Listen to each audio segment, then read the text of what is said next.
Steve here at West Green, doing a bit more practice on my airbrush and priming. What I'm trying to do is spray a B1, a Thompson B1. This is a tender for it, and I've already sprayed this once and messed it up, so I had to strip it all back, and that's not much fun, I can tell you. But anyway, I did it, and so I stripped it all back and I primed it, but in course of doing so, what I've got to do is spray this. I want to spray it gloss black because I've got to put Fox transfers on. These little things, and here's one of them. So you need gloss apparently. So there's one of the lining. Obviously the rind won't be in the middle. I'll cut that out. But anyway. So I thought I want a good finish, so I've been practicing with my airbrush, different things, because no one's ever taught me how to do anything. I've just learnt myself, and probably still make mistakes, and makes lots of mistakes. So this is a piece of brass, and I've sprayed this up a couple of times. So today I stripped this back, I sprayed it with etch primer, and then I sprayed it with and I'll show you what paint I've got. I was trying to get Humbrol 21 gloss black, but my wife couldn't get any, so I ended up with this. This is Tamiya X1, which is an enamel. So it's not an acrylic, it's an enamel. And that's pretty good paint. So, but I already had some, so a little bit. So I've actually sprayed this up today. And it's, as you can see, it's got a nice sheen on it. But anyway, for going to that, but anyway, I've just found out something really interesting. When I prime, I normally just use a rattle can. Because I need to use an etch primer, I've been using this. This is called Dymark etch primer. You get this from Bunnings. It's $15.05 a tin, whatever. So what's that in old money, in British money, about £7. So and I use that because it's an etch. So you need to have etch to go on a brass. So I've done that. But then today I'd already painted this tender, and I've handled it a few days, and I thought to myself, you know what? There's probably all muck on the side, so what I did is I went in the kitchen sink, got some Jif out, and I scrubbed it, and I thought I'm going to make sure, I was trying as best I can to make sure there's no oil, bits, pieces, odds and sods. And anyway, so then I dried it, and then what I did, I've just been outside now, and I thought I might just give it another coat of primer on the side.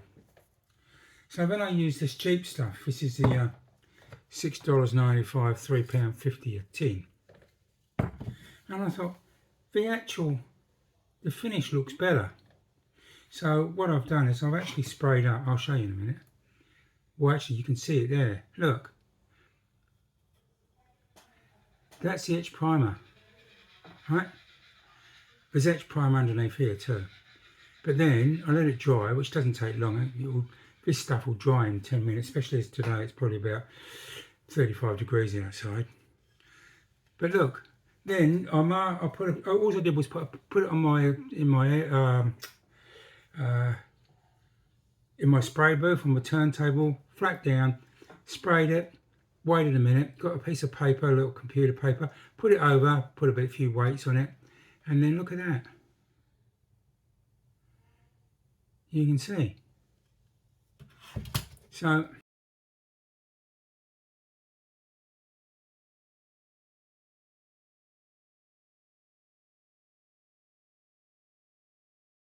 okay, I've just so what happened was I brought it inside, and I thought, look at it's got a sheen on it, and it looks really neat.